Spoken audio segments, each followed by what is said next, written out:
یہ اللہ سبحانہ و تعالیٰ کی سنت ہے کہ وہ اپنے بندوں کو مثالوں کے ذریعے اور اپنی نشانیوں کے ذریعے سمجھاتا ہے۔ یہ اللہ کی رحمت کا انداز ہے۔ جیسے ایک شفیق باپ اپنی اولاد کو نفع اور نقصان سے آگاہی دیتا ہے، تو وہ اللہ جو سب سے بڑھ کر رحمان ہے، سب سے بڑھ کر رحیم ہے، وہ اس بات کو پسند نہیں کرتا کہ اس کے بندے نقصان اٹھائیں، اور وہ اس بات کو بھی پسند نہیں کرتا کہ اس کے بندے اس کی نافرمانی کریں۔ اور ہم اس بات کو اچھے طرح سے جانتے ہیں کہ اللہ کی نافرمانی میں سراسر انسان کا اپنا نقصان ہے۔ انسان چاہے جتنا مرضی انکار کرے کہ آخرت قائم نہیں ہونی اور اللہ رب العالمین نے مردوں کو زندہ نہیں کرنا، لیکن سچی بات یہ ہے کہ گنہگار انسان کا دل پہلے سے ہی مر چکا ہوتا ہے۔ وہ سکون کی تلاش میں ہر گناہ کر لیتا ہے، لیکن اسے دل کا سکون نصیب نہیں ہوتا۔ یہ دنیا میں ہی اللہ نے کچھ مثالیں ہمارے سامنے رکھی ہیں کہ ہم لوگوں کو اللہ کے فرامین سناتے رہیں، قرآن ان کے سامنے پڑھتے رہیں، ان کو اللہ کی بات پہنچاتے رہیں، لیکن وہ کان کے اتنے کچے اور دل کے اتنے مردہ ہو چکے ہوتے ہیں کہ ان پر کسی بھی بات کا ذرہ بھر بھی اثر نہیں ہوتا۔ اللہ ہمیں ایسی بیماری سے محفوظ فرمائے۔ اللہ رب العالمین قرآن میں ارشاد فرماتے ہیں، فی قلوبہم مرض فزادہم اللہ مرضا، ان کے دلوں کے اندر بیماری ہے، اور جب یہ ایسی حرکتیں کرتے ہیں تو ان کی بیماری اللہ اور بڑھا دیتا ہے۔ وجہ اس کی یہ ہے کہ یہ جھوٹے ہیں اپنے دعوے میں کہ یہ ہم بڑے سکون میں ہیں، یہ جھوٹے ہیں اپنے دعووں میں کہ ہم ہی سچے ہیں۔ ایسا ہرگز نہیں ہے، بلکہ یہ زمین کے سب سے بڑے فسادی لوگ ہیں۔ اللہ کی آیات، اللہ کی نشانیاں، اللہ کے فرامین، ان پر ایمان لا کر ہی انسان کا گزارا ہے۔ اس لیے اللہ رب العالمین فرماتے ہیں کہ ایسے اشخاص، ایسے لوگ جو اللہ رب العالمین کی توحید کا انکار کرتے ہیں اور قیامت کے بعد زندہ کیے جانے کا انکار کرتے ہیں، جب ان کو اتنی ساری نشانیاں بتا دی جائیں اور ان کو بتلایا جائے کہ جو اللہ مردہ زمین کو زندگی عطا کر سکتا ہے، جو اللہ اتنی قدرتوں کا حامل ہے کہ اللہ مختلف رنگوں کے اور مختلف ذائقوں کے پھل بنا سکتا ہے، اللہ رب العالمین دن کے اجالے کو ختم کر کے رات کا اندھیرا اس پر حاوی کر سکتا ہے، تو یاد رکھو اللہ سے ڈرنا بھی سیکھو۔ یہ نہ ہو کہ تم اللہ رب العالمین سے ڈرو ہی نہ، اور یہ اللہ کا ڈر ہر ایک کے دل میں ہونا چاہیے، کافر کے دل میں بھی اور مسلم کے دل میں بھی۔ کافر کے دل میں اللہ کا ڈر آ گیا تو سمجھ لیجئے کہ وہ اللہ رب العالمین کی بندگی کی طرف آ گیا۔ جب ہم سورۃ البقرہ کا مطالعہ کرتے ہیں ابتدا سے، تو اللہ نے شروع میں 3 گروہوں کا ذکر کیا ہے۔ پہلا گروہ ہے ایمان والے، جن کے بارے میں اللہ نے فرمایا اولئک هم المفلحون، یہی کامیاب ہیں۔ دوسرا گروہ ہے کافروں کا، جن کے بارے میں اللہ فرماتے ہیں وَلَهُمْ عَذَابٌ عَظِيمٌ، ان کے لیے بہت بڑا عذاب ہے۔ اور تیسرا گروہ وہ ہے جو منافقین کا گروہ ہے۔ ایک کردار کا ذکر کیا ہے، وَمِنَ النَّاسِ مَن يَقُولُ آمَنَّا بِاللَّهِ وَبِالْيَوْمِ الْآخِرِ وَمَا هُمْ بِمُؤْمِنِينَ۔ لوگوں میں ایک کردار ایسا بھی ہے کہ وہ زبانی کلامی تو اللہ پر ایمان کا دعویٰ کرتے ہیں، لیکن ایمان والے وہ ہیں نہیں ہیں۔ یہ وہ لوگ ہیں اشتروا الضلالۃ بالہدی فما ربحت تجارتہم وما کانوا مہتدین، یہ دنیا میں بھی نقصان اٹھاتے ہیں اور آخرت میں بھی نقصان اٹھائیں گے۔ ان تینوں گروہوں کا ذکر کرنے کے بعد اللہ فرماتے ہیں تیسرے رکوع میں، یا ایھا الناس اعبدوا ربکم الذی خلقکم والذین من قبلکم لعلکم تتقون، اے لوگو اللہ کی بندگی کرو جس نے تمہیں پیدا کیا ہے اور تم سے پہلے لوگوں کا بھی پالنہار وہی ہے، تاکہ تم لوگ اللہ رب العالمین کی رحمت کے مستحق بنو اور تمہارے دلوں کے اندر تقویٰ آ جائے۔ اب اہل علم نے یہاں پر بیان کیا کہ اللہ رب العالمین نے اگر تو پہلے گروہ کو مخاطب کر کے کہا ہے اے لوگو، تو مراد اس سے یہ ہے کہ مسلمانوں بندگی تو تم اللہ کی کر ہی رہے ہو، لیکن اپنی بندگی میں نکھار لے کر آؤ۔ اگر کافروں کو اللہ نے ناس کہا ہے یا ایھا الناس کہ کافروں اللہ کی بندگی کرو، تو اللہ کے کہنے کا مطلب یہ ہے کہ اپنے کفر کو چھوڑ کر خالص اللہ رب العالمین کی بندگی کرو۔ اور اگر اللہ نے منافقوں کو کہا ہے تو ان کو یہ کہا ہے اعبدوا ربکم، منافقوں اپنے نفاق کو چھوڑ کر اللہ رب العالمین کی طرف جھک جاؤ۔ تینوں گروہوں کو اللہ رب العالمین نے یہ حکم دیا ہے، اور یہ مومن کے دل کے اندر میرا بھائی تقوی ہونا چاہیے، ہر کافر کے دل کے اندر بھی ہونا چاہیے۔ جس دن یہ تقوی ہمارے دلوں کے اندر آ گیا، ہماری کامیابی کی واضح دلیل ہے۔ اسی لیے تو اللہ رب العالمین فرماتے ہیں، ہم ہر خطبے میں سنتے ہیں، یا ایھا الذین آمنوا اتقوا اللہ حق تقاتہ، اے ایمان والو اللہ سے ڈرو جیسا اس سے ڈرنے کا حق ہے۔ وَلَا تَمُوتُنَّ إِلَّا وَأَنْتُمْ مُسْلِمُونَ، تمہیں موت آئے تو اس حال میں آئے کہ تم مسلمان ہو۔ ہمیں نہیں پتا کہ ہم مسلمان ہیں یا نہیں ہیں، ہم تو اپنے نام سے مسلمان ہیں۔ کسی کا نام اسامہ ہو، علی ہو، اسلم ہو، اکرم ہو، یہ نام مسلمانوں کے نام ہیں۔ اللہ کے ہاں عمل چلتا ہے، کسی بندے کا عمل کتنا ہے اس بنا پر اس کی موت پر فیصلہ ہوتا ہے۔ اللہ کے ہاں پھر یہ فیصلہ کیا جاتا ہے آیا بندہ مسلم مرا ہے یا منافق مرا ہے۔ اللہ ہمیں خاتمہ بالخیر عطا فرمائے۔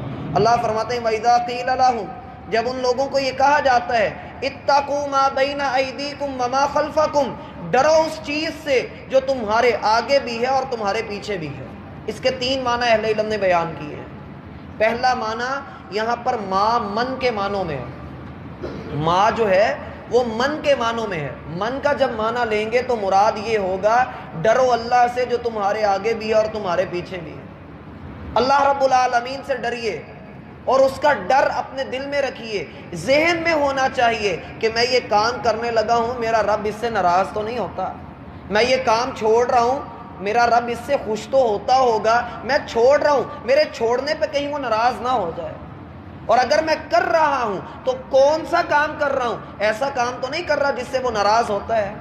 اللہ فرماتے ہیں قبل اس سے کہ تمہارے اوپر کوئی ایسا وقت آئے ان تقول نفس یا حسرۃ علی ما فرطت فی جنب اللہ، اس سے پہلے کہ کوئی بندہ چیخو پکار کرتا ہوا یہ کہے کہ ہائے کاش میں نیک کام کرتا، اللہ کے حق میں کوتاہی نہ کرتا، اللہ کی فرما برداری میں کوتاہی اور سستی سے کام نہ لیتا، اس سے پہلے کہ کوئی بندہ یہ کام کہے پہلے نیک کام کر لو۔ انیبوا الی ربکم، اپنے رب کی طرف جھک جاؤ، واتبعوا ما انزل الیکم، جو اللہ نے تمہاری طرف بھیجا ہے اس کی اتباع کر لو۔ ان اللہ یغفر الذنوب جميعا، گناہوں کو دیکھ کر مایوس نہیں ہونا، اللہ کی رحمت تمہارے گناہوں سے بڑی ہے، توبہ تو کرو، اللہ تمہارے سارے گناہوں کو معاف کرے گا۔ ڈرو اس رب سے جو تمہارے پہلے کرتوتوں کو بھی جانتا ہے اور چھپے ہوئے کرتوتوں کو بھی جانتا ہے۔ اللہ سے ڈرنا سیکھیے۔ اتق اللہ حیث ما کنت، آپ جہاں کہیں بھی ہیں، جس حال میں بھی ہیں، اللہ سے ڈرتے رہیے۔ یہ مت کہیے کہ میں بڑا پاک ہوں، میں بڑا اعلیٰ ہوں، فلاں غیبت کرتا ہے، فلاں ایسا کرتا ہے، فلاں ایسے بیٹھا بیٹھا سو جاتا ہے، فلاں اس طرح سے کرتا ہے، فلاں جو ہے وہ اس طرح کی بات کرتا ہے۔ ہرگز نہیں۔ اللہ فرماتے ہیں فلا تزکوا انفسکم، اپنی پاکیزگیاں بیان نہ کرو، هو اعلم بمن اتقى، اللہ کو پتہ ہے کون اس سے کتنا ڈرتا ہے، اللہ جانتا ہے۔ اور یہ جو خود پسندی ہمارے اندر ہوتی ہے کہ میں نے اتنا قرآن پڑھا ہے، میں حافظ ہوں، میں عالم ہوں، میں اتنا سخاوت کرنے والا ہوں، میں نے فلاں کے ساتھ اتنی ڈھیل رکھی ہوئی ہے، میں نے فلاں کو معاف کر دیا ہوا ہے۔ ہرگز نہیں۔ لا تزکوا انفسکم، اپنی پاکیزگیاں لوگوں میں بیان نہ کریں، جیسے گناہوں کو چھپاتے ہیں ویسے نیکیوں کو چھپائیں۔ پھر انسان کو اثر ہوتا ہے کہ میرے اندر تقوی موجود ہے، میں اس ذات سے ڈر رہا ہوں جو میرے آگے بھی ہے، میرے پیچھے بھی ہے، اور میرے ایک ایک عمل سے واقف ہے۔ جب اس چیز کو ہم نے سمجھ لیا، اللہ کی قسم صحیح تقوی پھر ہمارے دلوں میں آئے گا۔ لیکن ہمارا طریقہ کار ہوتا ہے کہ ہم اپنی نیکی کا پرچار کرتے ہیں، لوگوں کو سناتے ہیں کہ یہ ہماری نیکیاں ہیں، اور اپنے گناہوں کو ہم یوں چھپا کر رکھتے ہیں گویا کہ ہم نے کیے ہی نہیں، اور بھول جاتے ہیں، اور نیکی ہمیں یاد رہتی۔ سلف صالحین کا یہ طریقہ کار نہیں تھا، سلف صالحین اس طرح کے نہیں تھے، وہ تو اپنے گناہوں کو یاد کر کے رویا کرتے تھے۔ عمر فاروق رضی اللہ عنہ کمال شخصیت ہے اسلام کی، اور ایسی شخصیت ہے کہ اللہ کے رسول صلی اللہ علیہ وسلم نے فرمایا جس رستے پر عمر چلتا ہے وہ رستہ شیطان چھوڑ دیتا ہے۔ لیکن کیا کہا کرتے تھے؟ مجھے اپنے رب سے اتنا ڈر لگتا ہے کہ اگر کل قیامت کے دن ساری مخلوقات کو جنت میں جانے کا ارادہ اللہ کر لے، ایک کو جہنم میں گرانے کا اللہ کا ارادہ ہو، تو مجھے لگتا ہے وہ میں ہوں گا۔ اتنا اللہ سے ڈرنا، اتنا اللہ سبحانہ و تعالیٰ کا ڈر، حالانکہ یہ وہ لوگ ہیں جن کے بارے میں شروع سے بشارت تھی کہ یہ جنتی ہیں، انہوں نے جانا ہی جنت کے اندر ہے۔ لا تزکوا انفسکم، میرا بھائی اپنی پاکیزگیاں اور اپنے نکھار بیان نہیں کرنے چاہیے، اور نہ ہی اترانا چاہیے۔ اللہ رب العالمین کو اترانے والے لوگ پسند نہیں ہیں، جو اپنے آپ کے اندر شوخیاں مارتے ہیں۔ قارون اپنے وقت کا دیندار آدمی تھا، لیکن اس کا گناہ کیا تھا؟ اکڑ پڑا تھا، جو ہم نے سورۃ القصص میں اس کا واقعہ پڑھا تھا، ان قارون کان من قوم موسیٰ فبغى علیہم۔ قارون موسیٰ کی قوم سے تعلق رکھتا تھا، اور سرکشی اس کے اندر یہ تھی کہ وہ اپنے مال پر فخر کیا کرتا تھا۔ وہ مال پر فخر کرتا تھا، ہم اپنے اعمال پر فخر کرتے بیٹھتے ہیں۔ اللہ کا فرمان ہے کل قیامت کے دن 3 قسم کے لوگ سب سے پہلے جہنم کے اندر گرائے جائیں گے، ان کو سب سے پہلے جہنم کی آگ کا ایندھن بنایا جائے گا، جہنم کی آگ ان کے ذریعے سے بھڑکائی جائے گی۔ اور یہ بڑی مشہور حدیث ہے، بڑی مشہور حدیث ہے، اور یہ وہ حدیث ہے کہ جب ترمذی کی روایت میں جب ہم اس کو پڑھتے ہیں تو امام ترمذی رحمہ اللہ اس کو نقل کرتے ہوئے فرماتے ہیں کہ ایک تابعی وہ ابو ہریرہ رضی اللہ عنہ کے پاس گئے اور جا کر ان سے کہا کہ میں آپ کو اللہ کی قسم دے کر کہتا ہوں، مجھے وہ حدیث سنائیں جو آپ نے اللہ کے رسول صلی اللہ علیہ وسلم سے براہ راست سنی ہو۔ سیدنا ابو ہریرہ رضی اللہ عنہ فرمانے لگے، اللہ کی قسم میں تجھے ضرور وہ حدیث سناؤں گا جو میں نے براہ راست اللہ کے رسول صلی اللہ علیہ وسلم سے سنی۔ اتنا کہا اور بے ہوش ہو کر گر پڑے۔ وہ تابعی بیان کرتے ہیں کہ میں نے ان کے اوپر چھینٹے مارے حتیٰ کہ ان کو ہوش آیا، ان کی حالت خراب ہو رہی تھی، اور پھر انہوں نے کہا اللہ کی قسم میں تجھے وہ حدیث ضرور سناؤں گا جو میں نے براہ راست اللہ کے رسول صلی اللہ علیہ وسلم سے سنی، اور اس وقت کوئی بھی ہمارے پاس موجود نہ تھا۔ اتنا کہا اور پھر بھی ہوش ہو گئے۔ پھر آپ رضی اللہ عنہ کو اٹھایا اور پھر ان سے کہا، انہوں نے پھر جواب دیا، میں تجھے ضرور وہ حدیث سناؤں گا جو میں نے اللہ کے رسول صلی اللہ علیہ وسلم سے سنی، میرے اور آپ کے سوا یہاں پر کوئی موجود نہ تھا، اور میں اس مکان کے اندر ہی موجود تھا جہاں پر تم اور میں اس وقت موجود ہیں۔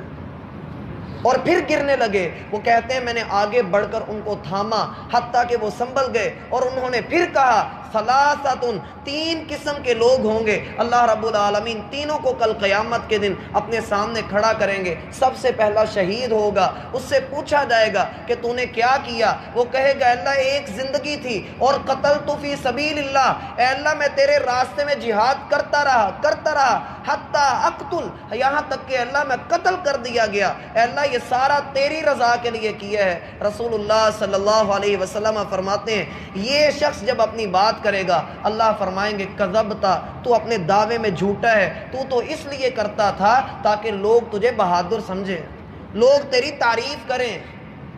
اللہ رب العالمین فرمائیں گے اسے پکڑو اور اوندا منہ کر کے جہنم کے اندر گراؤ۔ دوسرا شخص ہوگا جو اپنے وقت کا عالم ہے اور لوگوں کے درمیان اس کی اچھی ریپوٹیشن ہے، لیکن یہ شخص جب اللہ کے سامنے پیش کیا جائے گا کہے گا اللہ دن رات تیرے قرآن کی تلاوتیں کی، اور عالم سے مراد وہی نہیں ہے جو ممبر پر کھڑا ہوتا ہے، ہر وہ بندہ عالم ہوتا ہے جسے اللہ رب العالمین کا پتہ ہے۔ ہم نے سورہ فاطر کے اندر پڑھا تھا انما یخشی اللہ من عبادہ العلماء، اللہ سے ڈرنے والے جو بندے ہوتے ہیں وہ علماء ہوتے ہیں جو اللہ کو جانتے ہیں۔ یہ لوگ دن رات قرآن پڑھتا ہے اور دن رات اللہ کی بندگی کرتا ہے، لوگوں کو دین کی دعوت دیتا ہے، سمجھاتا ہے، گناہوں سے منع کرتا ہے، لیکن جب اللہ کے سامنے پیش کیا جائے گا اللہ سے اپنی یہ باتیں ساری کرے گا، اللہ فرمائیں گے کذبتا، تو بھی جھوٹا ہے، تو ریاکاری کیا کرتا تھا، لوگوں کو دکھانے کے لیے کرتا تھا تاکہ لوگ تجھے بڑا نیک سمجھیں، تیرا تو دعویٰ ہی یہ ہوتا تھا، پکڑو اس کو بھی جہنم کے اندر گراؤ۔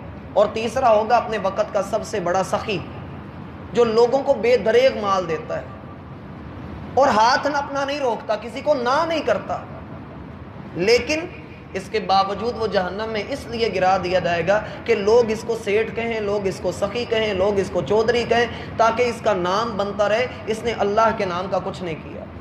میرا بھائی یہ بڑا ہی خطرناک معاملہ ہے کہ انسان اللہ سے ڈرے نا، اور جب انسان اللہ سے ڈرتا ہے اللہ فرماتے ہیں لعلکم ترحمون، قریب ہے کہ پھر تم پر رحمت بھی کی جائے گی۔ اگر ہم چاہتے ہیں کہ اللہ کی رحمت ہمیں ملے تو سچے دل سے اللہ سے ڈرنا شروع کیجیے۔ اللہ ہمیں سمجھنے کی توفیق عطا فرمائے۔ مزید انشاءاللہ اس کے معنی ہم کل پڑھیں گے۔ وما توفیق الا باللہ۔